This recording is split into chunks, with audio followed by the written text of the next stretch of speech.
Ada orang punya mobil 2 pintu harganya 5 miliar.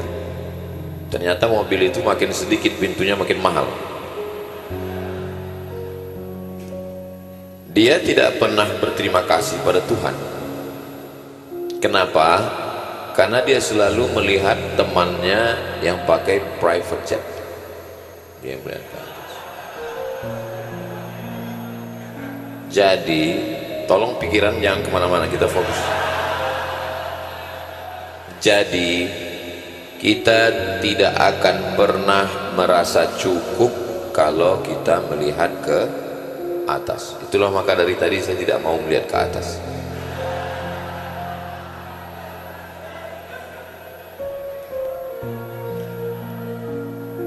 Di jalan yang berbukit itu biasanya, mohon maaf, banyak monyet-monyet. Jadi orang yang lewat di situ melempar kacang, melempar macam-macam, pisang. Dan kalau mau dekat Idul Fitri kadang THR. Jadi ada orang yang berbaik hati, dia bawa 1 kotak pisang. Monyet-monyet pun berdatangan. Ada yang ngambil 1 pisang, ada yang ngambil 2 pisang, yang paling banyak ngambil 3 pisang. 1 di mulut, 1 di tangan, 1 di kiri. Cuman 3 monyet paling banyak. Mobil berlalu, datang mobil berikutnya, turun orangnya, sama-sama kotaknya dia bawa.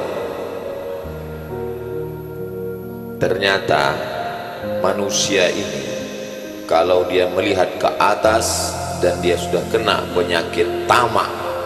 Tamak itu bahasa Arab, at-tam'u, bahasa kitanya rakus. Dia lebih ganas daripada binatang. Itulah mengapa kata Allah, ulaika kal an'am, mereka seperti binatang ternak, balhum adal, lebih hina, lebih jahat lagi. Seganas-ganasnya gajah, dia hanya bisa mencabut 1 batang pohon pinang. Kelapa udah sulit. Tapi manusia kalau sudah kena tamak, dia bukan 1 batang pohon pinang, dengan tanda tangannya 100 hektar hutan habis. Kena penyakit tamak. Apa yang membuat manusia ini kena penyakit tamak ini? Karena melihat ke atas. Sudah mau 1 dapat, mau 2. Yang sudah punya motor mau mobil. Dulu karena guru dianggap gajinya paling murah, hanya cukup untuk beli tahu, kata Iwan Fals. Ada lagunya itu kan? Karena kita di masjid tak saya nyanyikan, kalau di lapangan 3 album kita mainkan. Gaji guru. Maka pemerintah Republik Indonesia dengan Dinas Pendidikan Nasional Diknas menaikkan gaji guru. Ada namanya tunjangan, ada namanya sertifikasi. Tapi guru tetap tidak fokus ngajar. Kenapa? Karena waktu dulu gajinya 1,5 juta, dia naik motor. Sekarang setelah naik 2 kali lipat jadi 3 juta, tambah sertifikasi jadi 6, ternyata kebutuhannya bertambah. Dia kredit mobil. Dulu 1 kali isi minyak 20.000 bisa seminggu. Sekarang dia mikirkan ansuran, dia mikirkan mahal, naik harga, nonton TV naik harga minyak, jantungnya kumat. Dari klaksonnya udah kedengaran, kredit, kredit, kredit.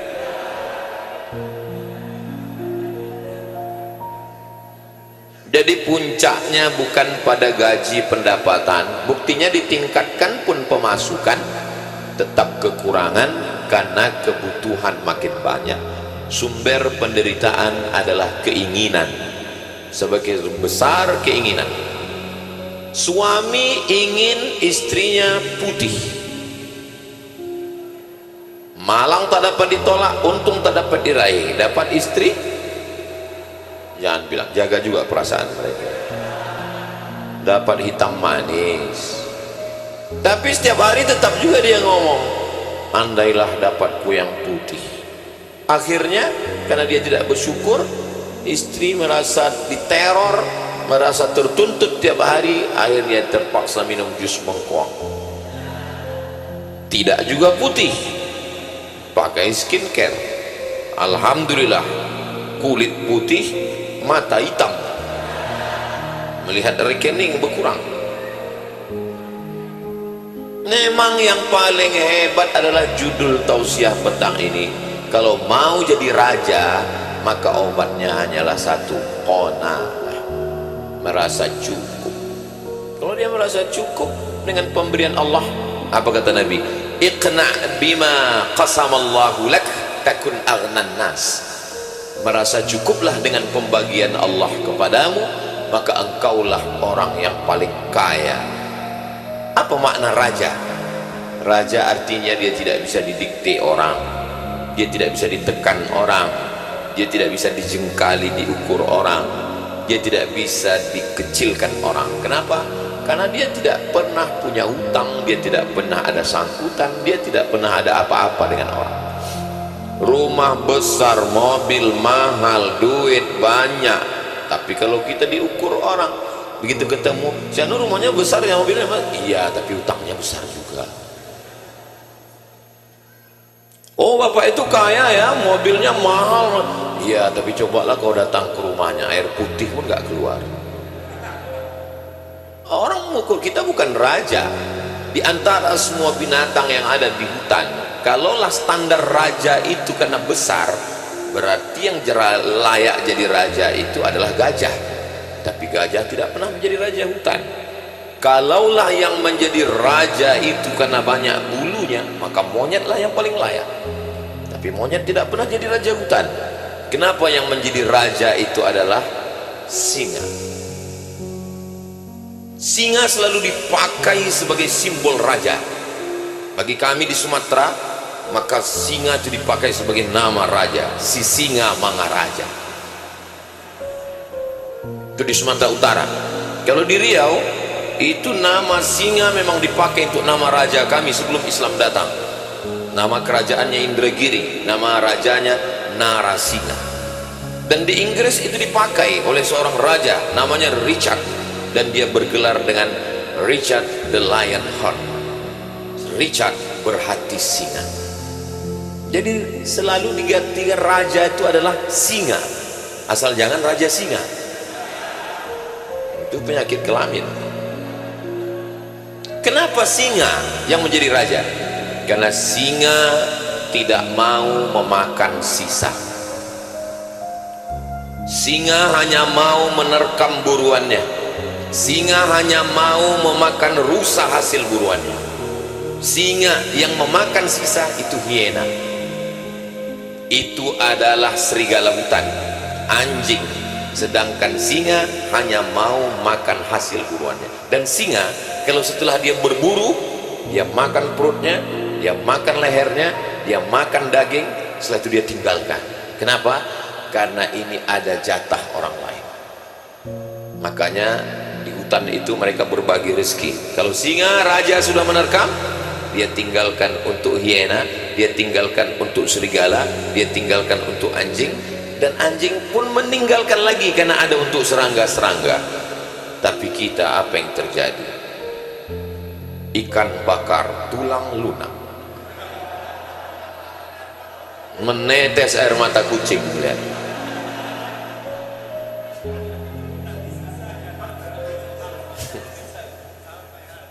Ini kata kucing. Nabi melarang istinja pakai tulang onta, tulang kambing. Pergi ke gurun pasir, habis BAB mau istinja pakai batu. Kalau ada nampak tulang onta, tulang kambing tidak boleh. Kenapa? Karena itu ta'amu ikhwanikum, makanan jin. Makanya kalau habis makan daging kambing, daging sapi, daging kerbau malam, maka tulang-tulangnya jangan biarkan dapur di luar, karena khawatir mereka masuk ke dalam. Mereka juga mau makan tulang-tulang itu.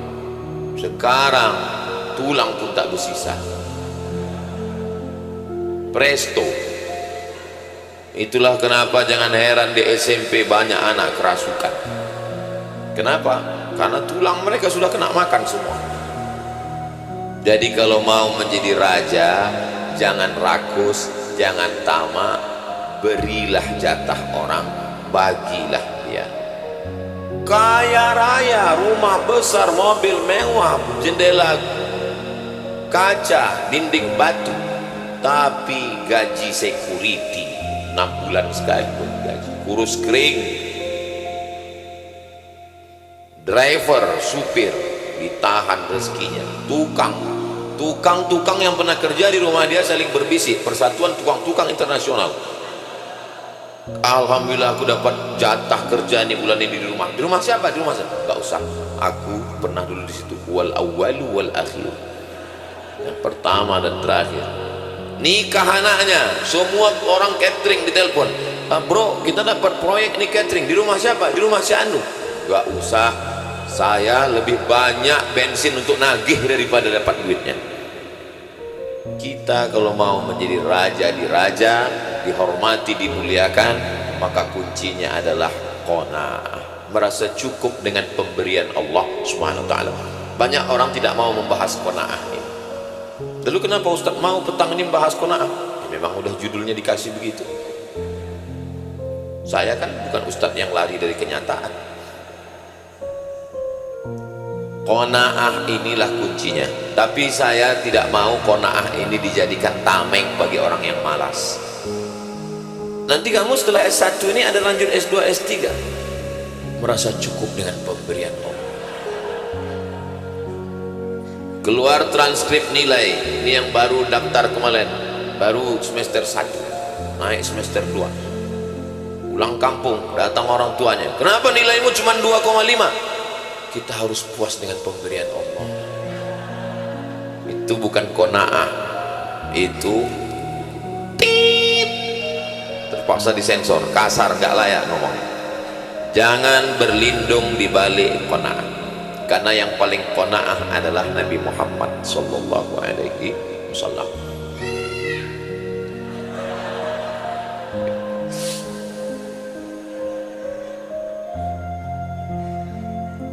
Anak yang menurut kamu membosankan, maka itulah yang dirindukan oleh mereka yang sudah lama menikah belum punya anak.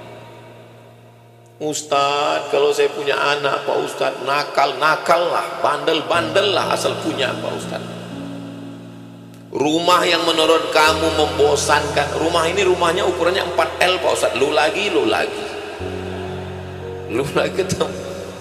Rumah itulah rumah yang paling dirindukan oleh para kontraktor. Mudah-mudahan yang belum punya rumah dibukakan Allah pintu rezeki. Perempuan yang menurut kamu paling memuakkan, membosankan, di IG kan banyak itu memenya. Istri di mata orang lain, gambar artis dibuatnya kan. Istri di mata suami, monyet. Ada memenya. Kalau kalian belum dapat nanti saya kirim. Istri yang mulut kalian membosankan, memuakkan, menjemukan, itulah yang diminta oleh para jomblo dalam tahajudnya setiap malam. Maka yang paling indah ini adalah qanaah, dalam kurung qanaah yang positif. Jangan bertameng, bernaung di bawah qanaah. Karena Nabi Shallallahu Alaihi Wasallam, makna qanaah Nabi itu bagaimana? Nabi ketika pacul besi itu bertemu dengan batu di bawah tanah saat menggali perang Khandaq, perang Parit, memancar cahaya. Apa kata Nabi? Kamu akan menguasai Yaman. Memancar sekali lagi cahaya, kamu akan menguasai Syam. Syam itu 4 negara sekarang, Suriah, Lebanon, Palestina, Yordania. Memancar lagi cahaya, kamu akan menguasai Rum. La tuftahannal Konstantiniyah, kamu akan menguasai Konstantinopel. Jadi jangan katakan Nabi itu ketika mau membebaskan suatu negeri, wahai Rasulullah, apakah kita perang Badar? Apakah kita perang Uhud? Apakah kita perang Khandaq? Kita qanaah aja.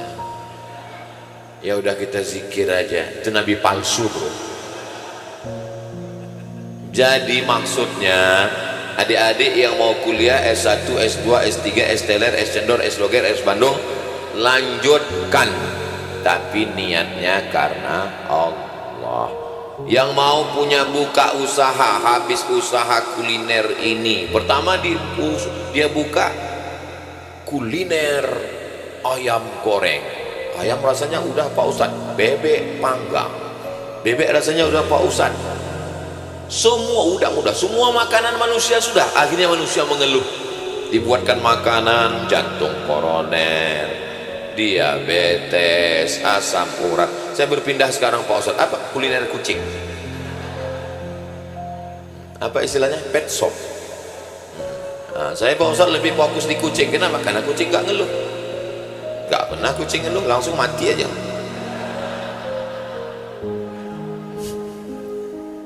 Jadi prinsipnya adalah prinsip ayat fa'idha faraghta fansab. Kalau sudah selesai dari satu usaha, satu bisnis, satu pekerjaan, satu sekolah, fansab. Tapi jangan ayatnya benar, hadisnya benar, tafsirnya sesat. Ente kemarin ngantar mahasiswi si Anu waktu semester 1, iya. Kemana aku lihat bonceng si Anu, fa'idha faraghta fansab.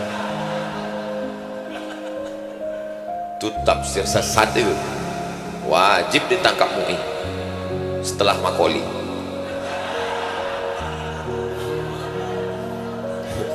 Jadi jangan bertameng bernaung di balik qanaah lalu kita menjadi mundur.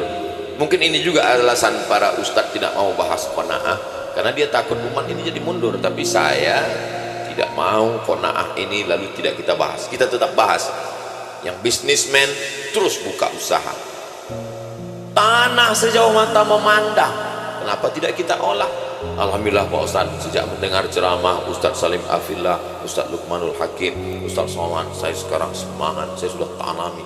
Ustadz kemarin waktu mendarat airport di tempat kami banyak melihat hijau kebun sawit kan, iya itu punya orang semua Ustadz. Yang mana punya kita? Jadi Nabi SAW kalau kita lihat dalam kehidupannya, untuk visi misi ke depan dia panjang. Kapan Nabi ngomong itu baru terwujud? 700 tahun setelah statement la taftahunnal Qastantiniyah, barulah lahir seorang laki-laki Muhammad Al-Fatih tahun 1500-an Masehi, 500 tahun yang lalu, barulah merebut Konstantin menjadi Istanbul. Dari kota yang didirikan Kaisar Konstantinopel menjadi kota Islam Istanbul 700 tahun setelah itu. Jadi bukan berarti qanaah itu tidak punya cita-cita, tidak punya keinginan. Dulu kita kalau kenalan sama orang kan nama, tempat tanggal lahir, nanti pas tanya cita-cita, serahkan pada Allah. Apa ini? Itu bukan qanaah. Gantungkan cita-citamu setinggi bintang di langit. Tapi untuk kehidupan pribadi qanaah. Bagaimana kehidupan pribadi Nabi Shallallahu Alaihi Wasallam? Makan apa adanya. Ini sekarang banyak orang untuk makan saja style.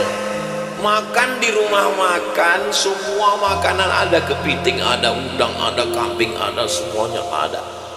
Meletakkan garam itu kan dulu simpel aja ibu kita di dapur. Nah, ini perlu mencari rumah makannya.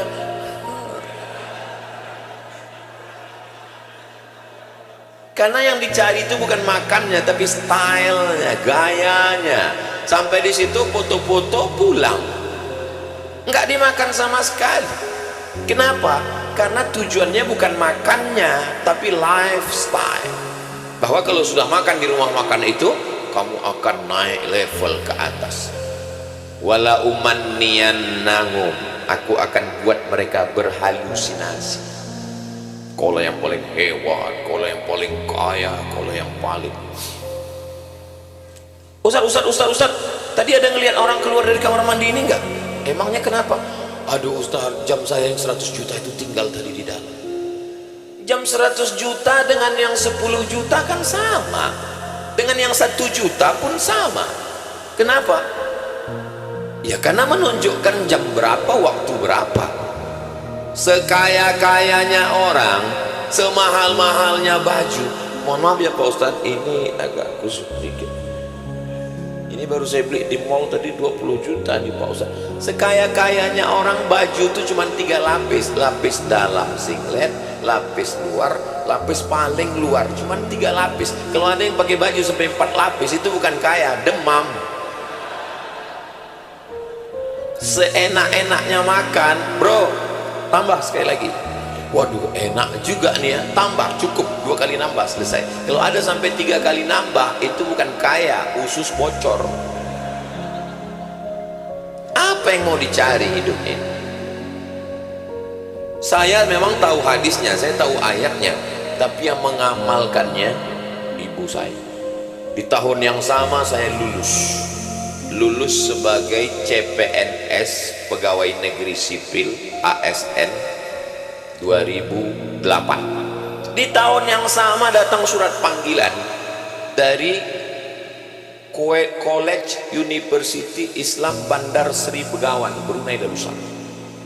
Di hadapan saya ada 2 pilihan, jadi dosen itu artinya gajinya 2 sen, atau saya akan pergi menjadi pensyarah di Brunei dengan rumah dinas, mobil dinas, dan istri dinas. Saya pilih mana? Ini belum nikah, masih punya bawa ijazah 2, LC di kiri, MA di kanan, LC Mesir, MA Maroko. LC MA lagi cemas mencari anak gadis. Ibu saya luar biasa qanaah. Apa kata dia? Cakap dia ke saya, "Mat, hidup nih cuma 2, makan, pakai. Dimanapun kau tinggal, tak akan lebih dari makan, pakai. Makan, pakai. Hujan batu di negeri sendiri, hujan emas di negeri orang. Lebih baik kau tetap di sini. Kau tetap." Saya dengarkan cakap ibu saya. Apa yang terjadi sekarang? Saya tetap di Indonesia, saya bisa berdakwah ke pedalaman. Saya kenal dengan Ustaz Salim Afillah, saya kenal dengan Ustaz Lukman. Di Kalimantan saya dibawa ke kepulauan Karimata, Teluk Pakedai, karena ada nama tempat kami dibawa Teluk Pakedai. Ada lagunya, Pakedai, Pakedai. Sampai ke Yogyakarta, saya dibawa Ustaz Salim Afillah ke pesantren Merapi Merbabu. Saya bisa masuk ke Bagan Benio, saya bisa masuk ke Batu Tilam, saya bisa masuk ke suku Sakai, saya masuk ke pedalaman. Dan Brunei Darussalam saya tetap diangkat sebagai profesor di Universiti Islam Sultan Syarif Ali. Bagi yang tahu, seluruh universitas. Betul pesan ibu saya. Tapi dia tidak tahu kalau saya tanya apa hadisnya, maknanya nggak tahu. Apa dalilnya? Enggak. Kenapa? Karena mereka orang-orang tua itu selalu berpikir dengan ilham, intuisi. Karena makannya baik, zikirnya baik, dekat dengan Allah, maka Allah kirimkan ilham ke dia. Hidup ini cuma makan pakai, kata dia. Kau mau kaya, kau mau banyak duit, hidup ini cuma 2, makan, pakai. Yang terjadi sekarang, banyak orang kaya tidak bisa makan, tidak bisa nggak makan. Ustadz ngomongnya salah, masa iya orang kaya pejabat nggak makan? Saya satu meja dengan pejabat orang kaya berseragam. Begitu di depan itu ada kepiting, ada cumi, ada semua. Mereka nggak ada yang makan. Pas giliran makan saya duluan. Silakan Pak Ustadz. Kepitingnya Pak, silakan Pak Ustadz. Cuminya Pak, silakan Pak Ustadz. Daging kambingnya, aduh Pak Ustadz, saya memang tegang ini, teguk Pak Ustadz. Nggak ada. Lama saya mikir, untuk apalah kalian jadi orang kaya, jadi pejabat sih.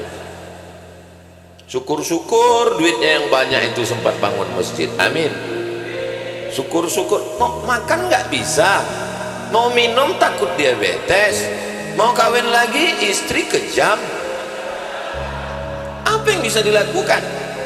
Pakai pun nggak bisa dibuat pakaian. Sekarang banyak sekali orang kaya yang nggak bisa berpakaian. Makanya saya senang sekali kalau ceramah dibawa ke Merapi Merbabu. Saya tenang di sana. Tapi kalau sudah tinggal di hotel, banyak sekali di hotel itu orang kaya yang tidak bisa pakai. Ada kainnya belum selesai dijahit udah dipakai, resleting belum dipasang udah dipakai, tinggi 170 kain cuma 50 cm dipakai. Loh, Ustadz kok tahu? Ustadz ngelihat? Iya, gimana lagi?